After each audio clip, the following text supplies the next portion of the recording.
ದೇಶದ ಸಂಪತ್ತಾದ ಸಾರ್ವಜನಿಕ ವಲಯದ ಉದ್ದಿಮೆಗಳ ಖಾಸಗೀಕರಣ ಹಾಗೂ ನಗದೀಕರಣ ನಿಲ್ಲಿಸಬೇಕು ಎಂಬಿತ್ಯಾದಿ ಬೇಡಿಕೆ ಈಡೇರಿಕೆಗೆ ಒತ್ತಾಯಿಸಿ ಬುಧವಾರ ಪಟ್ಟಣದಲ್ಲಿ ಸಿಐಟಿಯು ಸಂಘಟನೆ ನೇತೃತ್ವದಲ್ಲಿ ಪ್ರತಿಭಟನೆ ನಡೆಸಲಾಯಿತು. ಸಿಐಟಿಯು ಕಾರ್ಮಿಕ ಸಂಘಟನೆ ಜಿಲ್ಲಾಧ್ಯಕ್ಷ ಪಿಆರ್ ಭರತ್ ನೇತೃತ್ವದಲ್ಲಿ ವಿವಿಧ ಸಂಘಟನೆಗಳ ನೂರಾರು ಕಾರ್ಮಿಕರು ಇಲ್ಲಿನ ಫೀಲ್ಡ್ ಮಾರ್ಷಲ್ ಕಾರ್ಯಪ್ಪ ವೃತ್ತದಲ್ಲಿ ಜಮಾಯಿಸಿ ಮಳೆಯ ನಡುವೆಯೂ ಪ್ರತಿಭಟನೆ ನಡೆಸಿ ಕಾರ್ಮಿಕರನ್ನು ಗುಲಾಮಗಿರಿ ತಳ್ಳುತ್ತಿರುವ ಪ್ರಧಾನಿ ನರೇಂದ್ರ ಮೋದಿ ನೇತೃತ್ವದ ಕೇಂದ್ರ ಸರ್ಕಾರಕ್ಕೆ ಧಿಕ್ಕಾರ ಕೂಗಿದರು. 4 ಕಾರ್ಮಿಕ ಸಂಹಿತೆಗಳನ್ನು ರದ್ದುಪಡಿಸಬೇಕೆಂದು ಇದೇ ಸಂದರ್ಭ ಆಗ್ರಹಿಸಿದರು.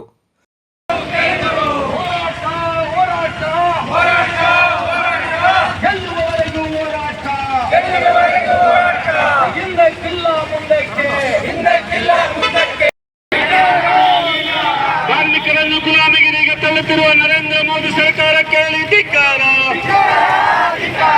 4 ಕಾರ್ಮಿಕ ಸಂಹಿತೆಗಳನ್ನು ಕೂಡಲೇ ರದ್ದುಪಡಿಸಬೇಕು. 4 ಕಾರ್ಮಿಕ ಸಂಹಿತೆಗಳನ್ನು ಕೂಡಲೇ ರದ್ದುಪಡಿಸಬೇಕು. ಇನ್ಕಿಲಾಬ್ ಜಿಂದಾಬಾದ್, ಸಿಐಟಿಯು ಜಿಂದಾಬಾದ್.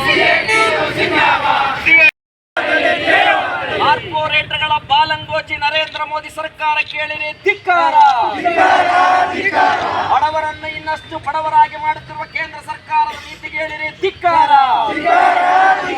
ಬಂಡವಾಳಶಾಹಿಗಳಿಗೆ ಲಾಭ ಮಾಡಿಕೊಳ್ಳುತ್ತಿರುವ ಕೇಂದ್ರ ಸರ್ಕಾರ ಕೇಳಿದೆ ಧಿಕ್ಕಾರ.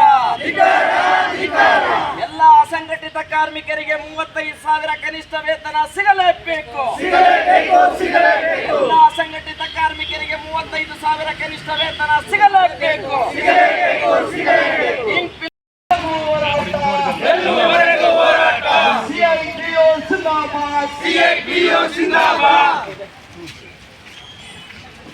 ಇನ್ಕಿಲಾಬ್ ಜಿಂದಾಬಾದ್, ಸಿಐಟಿಯು ಜಿಂದಾಬಾದ್, ಜೆಸಿಟಿಯು ಜಿಂದಾಬಾದ್. ಹೋರಾಟ ಹೋರಾಟ.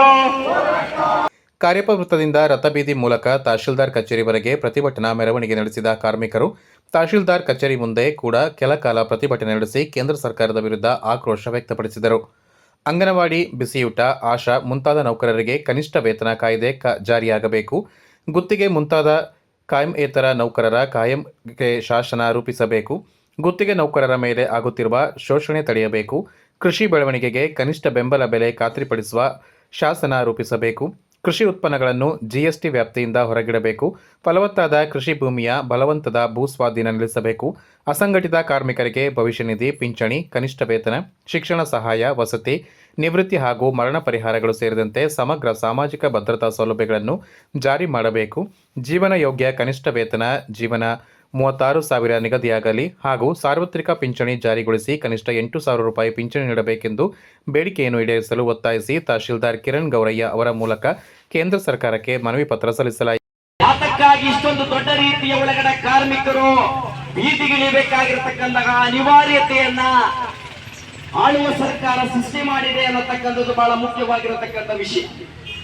ಬಂಧುಗಳ, ಈ ದೇಶದ ಸ್ವಾತಂತ್ರ್ಯದ ಪೂರ್ವ ಬ್ರಿಟಿಷರು ಈ ದೇಶವನ್ನ ಆಳುವ ಕಾಲಘಟ್ಟದ ಒಳಗಡೆ ಬ್ರಿಟಿಷರು ಹೋಗಿ ದೇಶಕ್ಕೆ ಸ್ವಾತಂತ್ರ್ಯ ಬಂದ 47ರ ನಂತರ ಈ ದೇಶದ ದುಡಿಯುವ ಕಾರ್ಮಿಕರು ಹೋರಾಟಗಳ ಮುಖಾಂತರ ಪಡ್ಕೊಂಡಿರ್ತಕ್ಕಂತಹ ಅತ್ಯುನ್ನತವಾಗಿರ್ತಕ್ಕಂಥ 29 ಕಾನೂನು, ಅದು ಬಹಳ ಮುಖ್ಯವಾಗಿ ಕನಿಷ್ಠ ವೇತನ, ಬೋನಸ್ ಪ್ರಶ್ನೆ, ಪಿಎಫ್ ಪ್ರಶ್ನೆ, ಮಹಿಳೆಯರಿಗೆ ಹೆರಿಗೆ ಭತ್ಯೆ, ಓವರ್ ಟೈಮ್, 8 ಗಂಟೆಗಳ ಕೆಲಸ, ಈ ರೀತಿ ಹೇಳಕ್ ಹೋದ್ರೆ 29 ರೀತಿಯ ಕಾನೂನುಗಳು ಇವತ್ತು ನಮ್ಮ ದೇಶದ ಕಾರ್ಮಿಕ ಕಾನೂನಿನ ಒಳಗಡೆ ಗಟ್ಟಿಯಾಗಿ ಉಳಿದಿರತಕ್ಕಂಥ.